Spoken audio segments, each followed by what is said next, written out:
Good morning, guys. In this video, I'm talking about eggs because people always ask me how to cook the eggs properly because I make some nice videos about an omelette. I explain the temperature and stuff like this, and people they don't want to be hanging around with a fucking thermometer in their pan to see if they cook the omelette properly.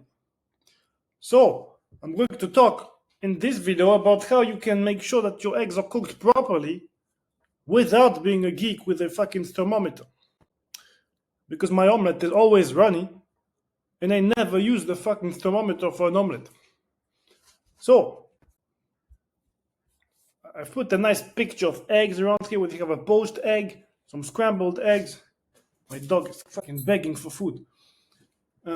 Hard-boiled eggs, fried eggs, omelette, which is, by the way, fucking overcooked as fuck omelette around on this picture, and raw egg. And in the middle, I don't know how you call this in English. In French, it's cocotte, of cocotte. Well, it's just you dip bread inside and it's completely runny inside. So first of all, there's the scrambled eggs. So those ones around here, scrambled eggs. It's a low quality picture. Sorry, if you want to see scrambled eggs, you look at my Instagram video. I made an Instagram video about how to make your scrambled eggs. If you want to have a visual, go find my scrambled eggs video. Now, as you might have seen in this video, there's 3 different levels of scrambled eggs. Actually, there's more because the temperature the eggs start cooking from 58 degrees Celsius. The egg whites and the egg yolks start cooking at 62 degrees Celsius. And the yolks finish cooking at 67. But the whites finish cooking at 70 degrees Celsius. So, you can start cooking the whites before you start cooking the yolks. But your yolks will be completely cooked before your whites will be completely cooked. It's a little bit confusing. But really what it implies is that when you're making your eggs, your runny egg yolk, you really want them to be runny. Because if you want to have maximum bioavailability of nutrients and just full nutrients from the egg yolks, if you start overcooking the yolks, many things happen. So I've written in all the fucking different yolks the problem with overcooking eggs, but it's always the same problem. First of all, you kill nutrients like vitamins and everything, and you release sulfur that's in the egg, sulfur oxide, which is going to make you gassy as fuck and make you have very smelly fart. Sometimes you eat eggs and then your fart smell like rotten egg and you don't understand why, because you didn't eat rotten eggs, you just ate eggs. It's because of sulfur in the eggs. So you never want to overcook your eggs, otherwise you'll find yourself being gassy as fuck and very smelly. So, when you cook your eggs, I just want you to try to cook them just enough so that the white has started cooking the eggs and give it texture, but the yolk is still raw, or as raw as possible. When you cook egg yolks, at 62 degrees they start cooking, and at 64 to 65 degrees they start being very creamy. When you pierce an egg yolk, it's kind of liquid, but like sticky liquid. But when you get to 64, 65, it becomes creamy. It's a creamy egg yolk. So you should be aiming to cook your eggs up to this point at the maximum, because above that it's going to be closer to a hard-boiled egg. Then you'll have a solid scrambled egg, which is not the optimal, first of all, taste experience, but also texture experience. You want it to really have the white started to cook to get texture and the yolk as raw as possible. I would advise you just cook it really a minimum amount that it has texture and you stop there. Now you might think it's too watery, so if you think it's too watery, you'll go just a little bit more to the point where it's creamy, and you'll notice how it's going to be very, very thick, has a lot of texture, compared to if you just start cooking the whites without cooking the yolks. And then once you're at this point, first of all, you need to understand, you're not going to cook to this point and then get off the heat. You're going to cook almost to this point, and when you're very close to it, you get off the heat and you keep mixing in your pan, and you're going to get to this temperature off the heat. You're basically going to talk in temperatures here, degrees Celsius. You won't see the degrees, but just so that you're understanding what I'm fucking talking about. You're going to be on the pan until your eggs are like 61, 62 degrees Celsius. Then get off the heat. Keep stirring off the heat because there is still heat on the pan. And the heat from the pan is going to propagate in the food. You're going to get off the heat and keep mixing. And your eggs will naturally get up to 64, 65 to the creamy point. If you want it just with the egg white cooked, so like 60 degrees Celsius, you get off the heat before it has even any texture, and you make sure you get on and off the heat until you have the exact texture that you want. Very important to play with the heat. No one said you have to cook and then turn off the heat once you're done. You can go on the heat, off the heat, on the heat, on and off, like 100 fucking times. I do it all the time. On my stove, I'm always moving the plates around because I want to have the perfect doneness on my fucking meal. So that's it for how you cook the scrambled eggs. And you don't want them overcooked because you want them runny as fuck. You want them to be moist. If you overcook your egg yolks, I hate when I'm going to America and I'm having some breakfast in a hotel and the fucking scrambled eggs are dry as ass. And people, that's why they put ketchup on it. You know, Americans, they put ketchup on the eggs. They put mayonnaise on the eggs because it's dry.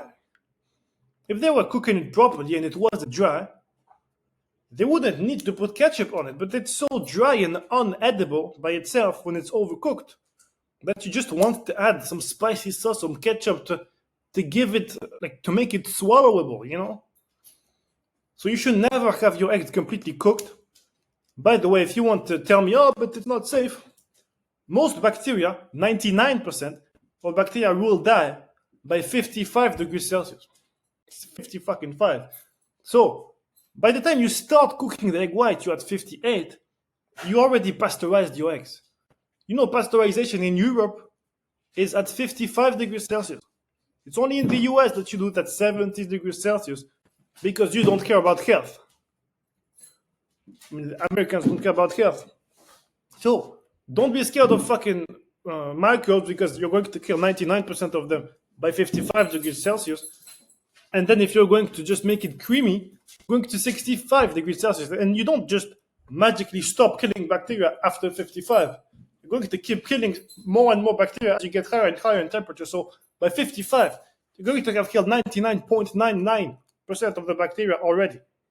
You could go higher to kill everything if you're afraid, but then you'll have overcooked eggs that make you gassy, that have no taste, that are dry as fuck, and you'll have to put some fucking ketchup on it because you don't like the texture. You actually don't like the eggs like they are, so you're gonna put something else to add taste to it. If you're eating your eggs runny, you love the taste. The taste is fucking amazing. Right, that's it for scrambled egg. Next up, hard-boiled egg. So now hard-boiled egg, right? You see this one here on the photo is very nicely cooked. It's not completely cooked, so it's not going to make you gassy as fuck. This, you see, is 66 degrees Celsius when it's not completely cooked through. At 67, it's going to be completely cooked through. So you'd never want to cook it completely, otherwise you'll have this sulfur and gas issue. Now, of course, you might have been taught during your life to cook your egg yolks properly. I mean, your hard-boiled eggs completely. They have to be nice and yellow inside, blah, blah. We just never studied it. And people never realized that actually the sulfur makes you gassy. And people that eat hard-boiled eggs are gassy as fuck. Let me tell you that. I've been there. And sulfur happens for everyone. It's not just some people. If you eat completely cooked or overcooked eggs, you're going to be gassy as fuck. Now, from cooked to hard.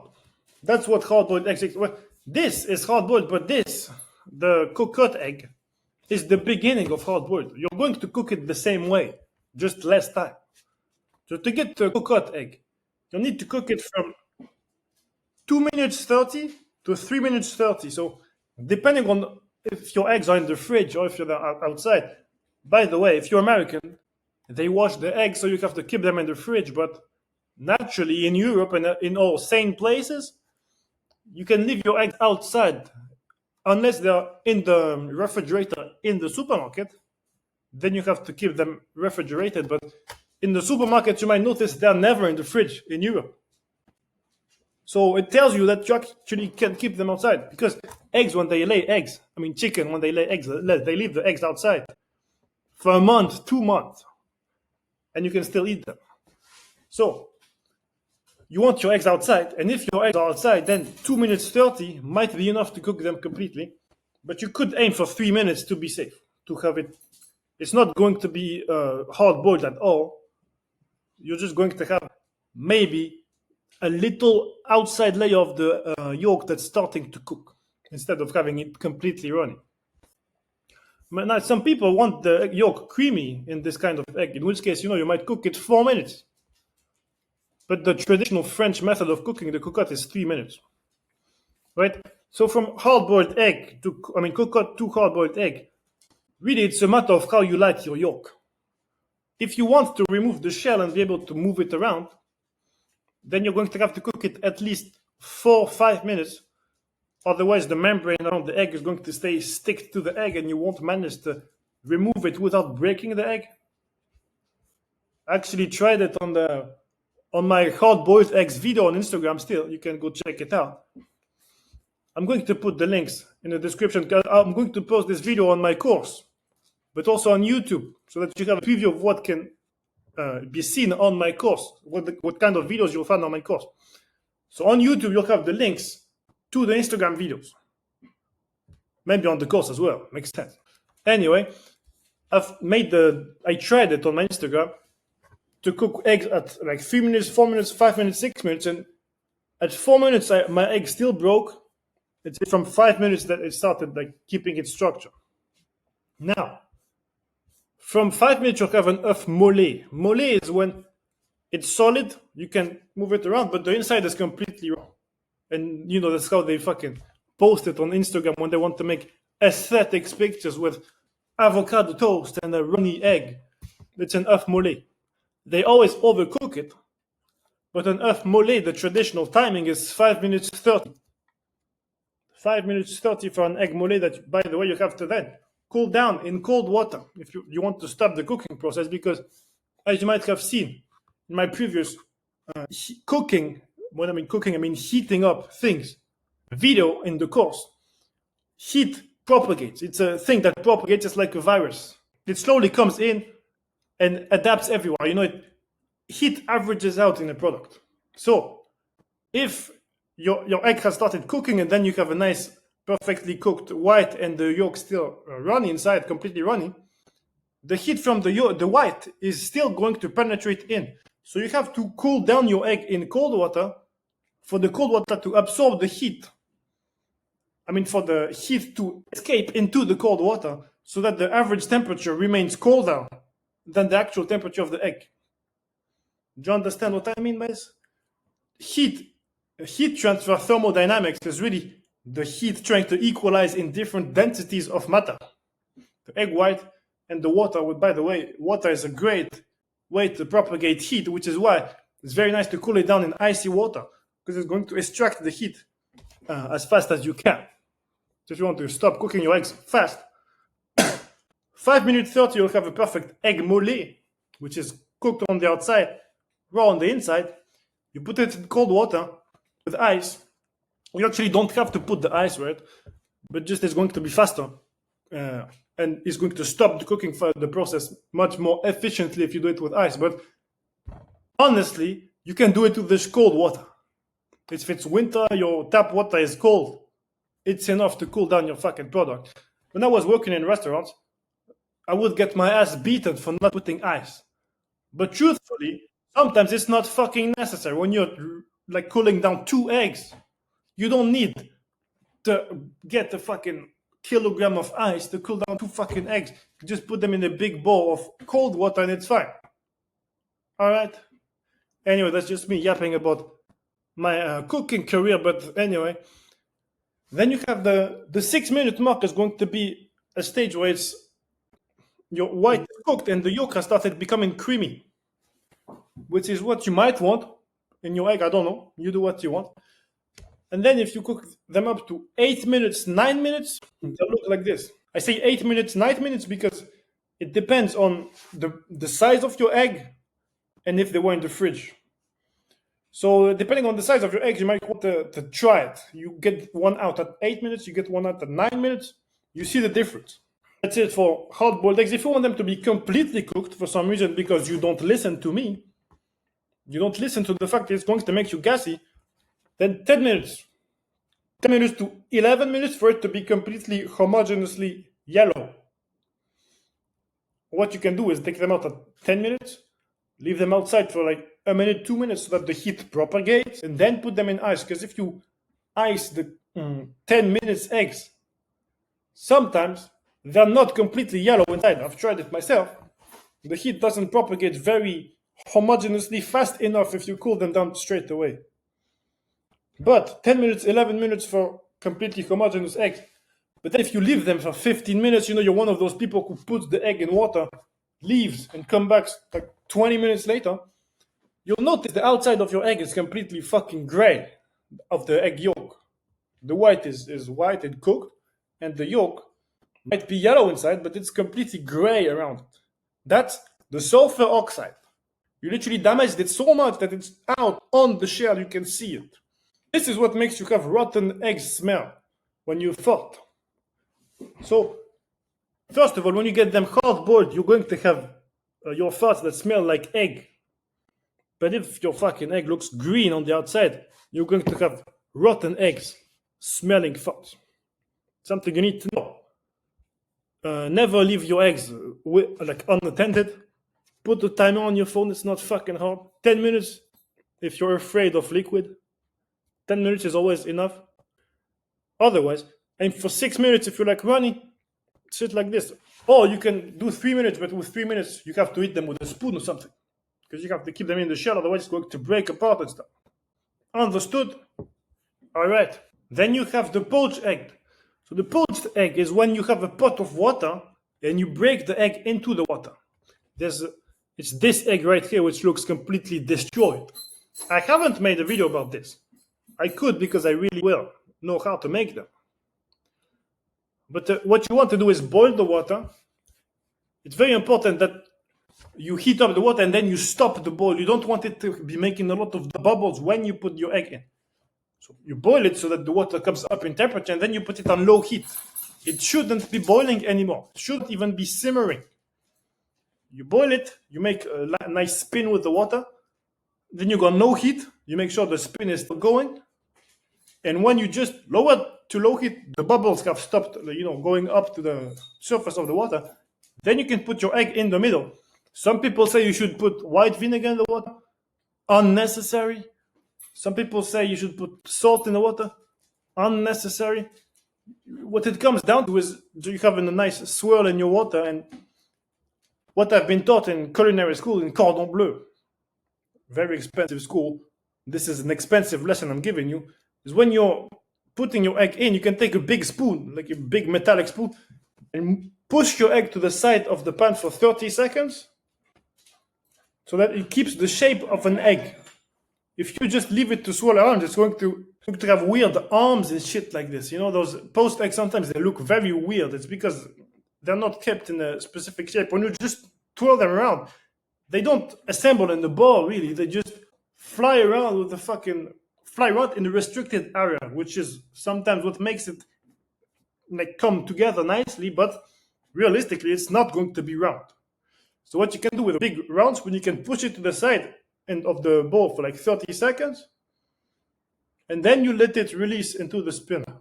And then it's going to have a better round shape, which is not going to be perfect. You can't really have a perfect egg shape with this. Anyway, so in there, actually put 30 seconds to 1 minute. 30 seconds is the time you should put it on the side of the pan so that it keeps a nice shape. And then 1 minute is the amount you want it to cook if you want the yolk to start heating up. And then if you want to have a runny yolk, you might do it up to 1 minute 30, but it's going to go very fast in the water. Then with poached egg, you have to cool them down, otherwise they're going to overcook. So you better have at least cold water, but you might want ice for this. And that's it for poached egg. I don't really like doing poached egg because then you have water with a lot of your egg white is going to like split around in the water. It's going to be disgusting. You'll clog your sink with egg white, shit like this. It's Instagrammable, but not fucking like not practical to make. You might as well make œuf mollet, you know, those the same ones in a shell, so that you don't have fucking egg all over the place. Then egg parfait. Egg parfait is, so it's named perfect egg. I don't have a picture of it here. I'll look for a picture on the internet real quick. So that's an œuf parfait. As you can see, the white is translucent a little bit, and the yolk is not running all over the plate. It's creamy. It's the creamiest it can be. That's when it's cooked at 64 degrees Celsius. Exactly 64 degrees Celsius. How do you get to 64 degrees Celsius? So there's a serious way and a internet Instagram way, which doesn't really work all the time, but sometimes it works depending on the size of your egg and the temperature of your egg in your room and stuff. So the way to do egg parfait is the most technical. You're going to need either a sous vide machine, like a thing, you know, that you put in water, that you can put settings to 64 degrees and it's going to keep the water at 64 degrees Celsius. Or you want a steam oven at 64 degrees Celsius, a high quality oven that is going to be at exactly 64 degrees Celsius. And that's really the only way to get a result that won't fail. Because the problem with egg parfait is that if you cook it at 64 for not long enough, then it's going to be liquid inside the yolk. And if you do it for too long, well, then it's going to stay at 64 because the environment stays at 64. But if your tool that you're using is actually not too precise and it's going to be at 65, 66, then the texture is going to be off and it's not going to be an egg parfait. So the best way is to do it with either sous vide or an oven that's with steam. But there's also another way, which I didn't write down, but apparently I've tried it once. I got almost a perfect result, but it's not very, it depends on the size of your eggs too much. It's when you boil a pot of water, You boil a pot of water, and then you turn off the stove, you move the pan out of the stove, and then you put your egg in, off the stove. And you leave it for like 10, 15 minutes. And by the time you come back, it should be perfect inside. It works sometimes, not all the time, but you can try it if you want to experiment a nice egg parfait. The problem when you're cooking in water like this, the water is going to be too hot, so the white is going to be much more cooked than the inside. So you might have a nice œuf mollet, but it's very likely that your egg white is going to be overcooked. In an œuf parfait, the white should be like this, should be translucent, should be falling off on the plate, like you can see on the side, because the white is not completely cooked. That's a very fucking delicious egg. When I was working in a hotel, we would sell them, but they break very easily, right? So sometimes I would break some of them on purpose and say, oh, look at them, they're broken, I have to eat them. And then I ate a lot of them because fucking delicious. But you need equipment to make them. Next one, fried egg. So that fried egg is so fucking American. I don't like making fried egg, which, by the way, this one, as you can see, doesn't have any browning. So as an American, you might think, this is not a fried egg. But that's how you should cook your eggs. If you're going to... So first of all, fried egg, I say medium to low heat. When you're going to cook them, you want your pan to go up in heat. So you might start on high heat with nothing in the pan to heat up your pan. Then you go to medium heat, you put your butter in the pan, you make sure your butter is not burning away. It should be just bubbling. Just bubbling means that you're at the right temperature. And then you stay on medium heat. You put your eggs in. And you might even want to go on low heat. Because what you need to do with fried eggs is nothing. You can just leave them on the stove for 2 minutes, 3 minutes, and they're going to be good. Now, if you want, some people want them cooked on both sides. So instead of doing something risky that you're going to flip them around with your spatula and fucking break them, you can put a lid. Cook them, put a drop of water in the pan, like a tablespoon of water, and you put a lid on. And it's going to create steam. And then the steam will cook the above surface of the egg. Then you're going to have a white egg on the surface, white on the bottom, and the yolk is going to cook more homogeneously because there's going to be heat applied on top as well, which is a great thing to know about fried eggs. Now, when you're making fried eggs, you don't want to move them around until they're cooked, because your egg is going to stick to the bottom of the pan until it's brown. And because I told you to be on medium heat, the browning is going to take the 2-3 minutes of cooking. Then it's going to unstick by the time it's cooked.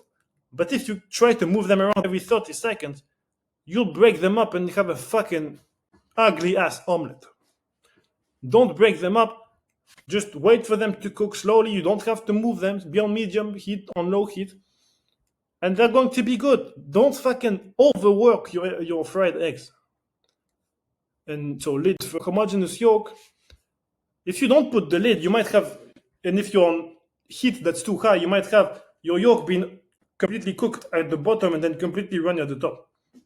That's because you stayed either too long on the pan or it's too hot.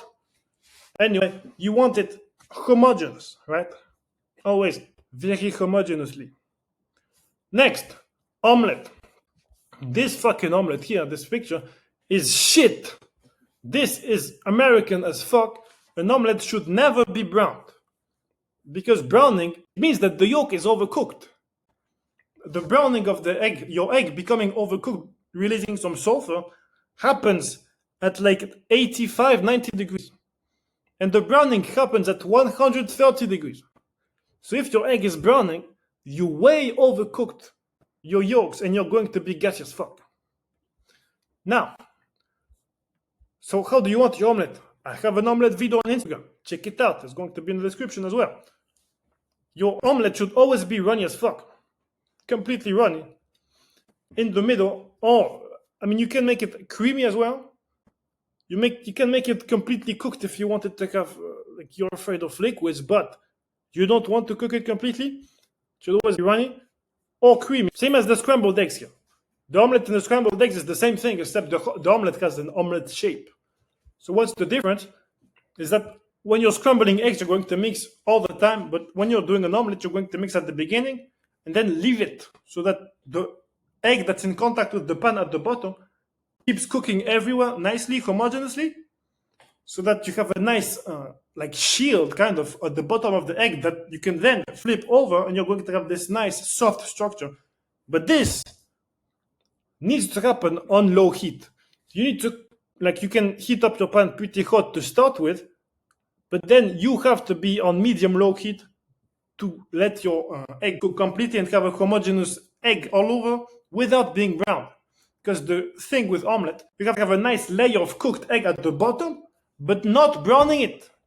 So it depends what pan you're using. In this case, if you want to have a perfect omelette, like perfect Michelin star omelette, you might have to use a non-stick pan or a ceramic pan. Non-stick, Teflon, which of course is unhealthy, but you need to be aware. If you use a Teflon pan that's not damaged and on low heat, for example, only for omelets, I do this. I have a Teflon pan only for omelets that never goes above 100 degrees Celsius. Then it's not toxic. It's only toxic when you bring it too high in heat and you damage the pan. But if you have a perfectly non-damaged pan which never goes on high heat, it's not damaged. It's not like unhealthy. It's not toxic. So you can either have a Teflon or a ceramic, because nowadays they make ceramic because, you know, Teflon is dangerous. So you want, if you want to have one looks very perfect, very Michelin star and stuff, you're going to have to use either ceramic or Teflon. Otherwise, for the omelette to unstick from the pan, it's going to have a little bit of browning. As you can see here, you know, the inside is very brown. You don't want that. You want, as you can see on the other side, it's not soft, it's not homogeneous. It has a lot of fucking dots on it, and it's because it's the first stage of browning. So that's what's going to need to happen on any other pan for your egg to unstick. It's going to have to look ugly, because the ugly look is when the water evaporates from the bottom of the pan and unsticks by default. You know, the water pushes the product off the pan.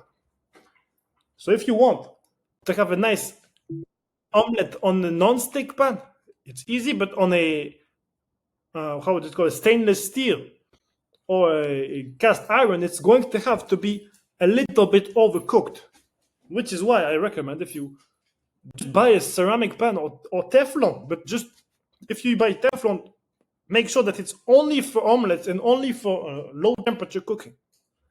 I've never used my Teflon pan for high temperature cooking. I will never do it because I don't want toxic fumes in my body. But if you do it on low heat, it's perfect.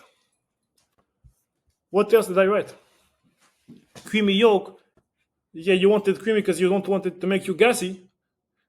And really, on the omelette, same thing as before. You want, as you might have seen on the egg parfait, this is enough structure.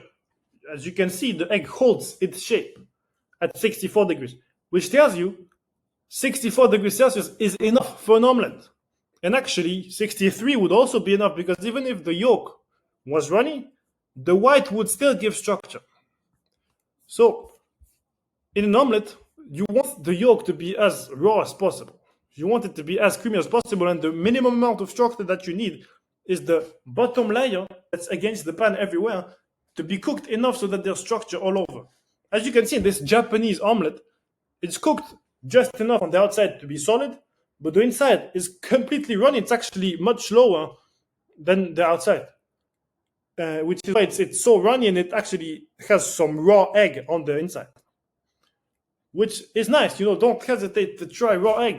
It's fucking amazing, and don't be afraid of this avidin fucking myth about egg whites being dangerous.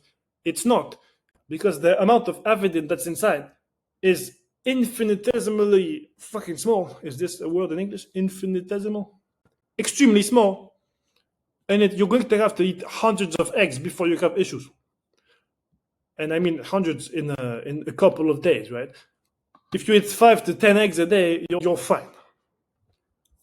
So you want no crust on your omelette to have a perfect Michelin star omelette and to be on low heat. Once your pan has heated, you get it off the pot of the stove, you go on low heat, and you come back to it. It should be just hot enough so that when you put butter in it, it starts bubbling. You never need your butter to do anything more than starting to bubble. Otherwise, it's too hot. Now, with all those eggs, what do you want to use as a fat source, If you're going to cook on a Teflon or ceramic, you might not need any fat. But if you want your eggs to be extra tasty, you might want to put butter. Raw butter, because pasteurized butter is cooked at 70 degrees Celsius. In milk that's cooked at 70 degrees Celsius, then transformed to butter. But if you're going to make your eggs at 60 degrees Celsius with just the white cooked and the yolk raw, it's going to be not pasteurized. I mean, you won't have cooked it as much as if it was pasteurized. So there is a reason to buy raw butter for omelets and for eggs in general. Sorry, the dog wants to go up. Have to end the video soon.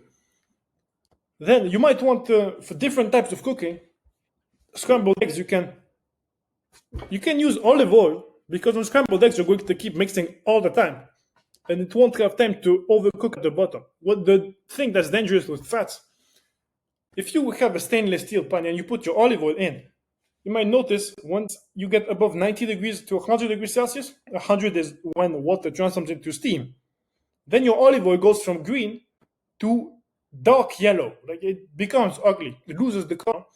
That's what you don't want to happen. But with a scrambled egg, you're never going to get above 100 degrees Celsius because you're going to be consistently mixing. And because of that, the olive oil is not going to get above like 80 to 90 degrees Celsius. So it's still going to be healthy. Now, you could do the same with seed oils, but just don't use seed oils because they're going to make you retarded. I have a seed oils video that you can go watch if you want to learn more about this. But the types of fat that you should be using here is olive oil if you're going to cook it on low temperature, which means that fried egg is not good because on fried egg, the bottom of the pan is not going to move. So it's going to accumulate heat. And maybe underneath your egg might not get very hot, but around the pan on places which are not covered, the heat will accumulate and get above 100 degrees Celsius, which are spots where your butter might burn, where your olive oil will burn. So you don't want to do it with every cooking style. With the scrambled egg, you can use both fats you want. I say both. Olive oil, butter. With hard-boiled egg, no fat. With poached egg, no fat. With egg parfait, no fat. With fried eggs, don't use olive oil. You can use butter if you're going to make sure you don't burn it and you stay on low heat. Or you can use beef tallow, you can use clarified butter, you can use ghee. And for an omelette, you should use olive oil or butter because it's going to be the same level of heat as the scrambled eggs. You shouldn't go any hotter with this. And it's what's going to be the healthiest. Right, that's my knowledge about eggs. I was a little bit confusing with the fats at the end, but basically, you should only for fried eggs should you use high heat fats like beef tallow, clarified butter, ghee, because only with fried egg will you go above 100 degrees Celsius and have bubbling happen at the bottom of the pan. Bubbling means you're going above 100 degrees Celsius. Right. Thanks for watching this one. If you're interested in more of this knowledge, you want to learn more about your health, about the foods you're putting in your system, and you want to learn about nutrition in my program, I have a program which goes into nutrition and fitness, wellness. I try to teach people how to become fit, get the lifetime six-pack by eating better and eating what they want every day. Because if you look at my Instagram post, I look anything I fucking want. I don't limit my food intakes. Just every day there's a certain protocol I follow so that with whatever food I want to consume, I'm still going to be in a weight loss scheme. Although I don't restrict myself, I'm never hungry. But for that to happen, there needs to be discipline applied during the rest of the day, right? So if you're interested in learning about nutrition and how to become fit through what you eat, cooking in the best way so that you don't damage your products, you make them as nutritious as possible, make sure you have a healthy gut health, because I want you to have a healthy gut health, and nobody cares about this on Instagram. But to feel good in your body, you don't need to have a six-pack. You don't need to eat good food. You need to have everything that goes well, right? Your system is your temple. You need to take care of your gut. You need to eat well. You need to treat your body in a better way. And that's what I'm trying to teach you, so that in the end you can get a six-pack that feels good, because some people are fit and don't feel good. And that's not what I'm interested in. So if you're interested, you can DM me on Instagram, ask me questions, or you can book a call in the description of this video. And if you're already in the program, thanks for watching. And if you're not, press follow on the YouTube, press like, send it to friends and family and everything. And let's get shredded. Eat some eggs. 5 eggs per day minimum. All right? Thanks for watching.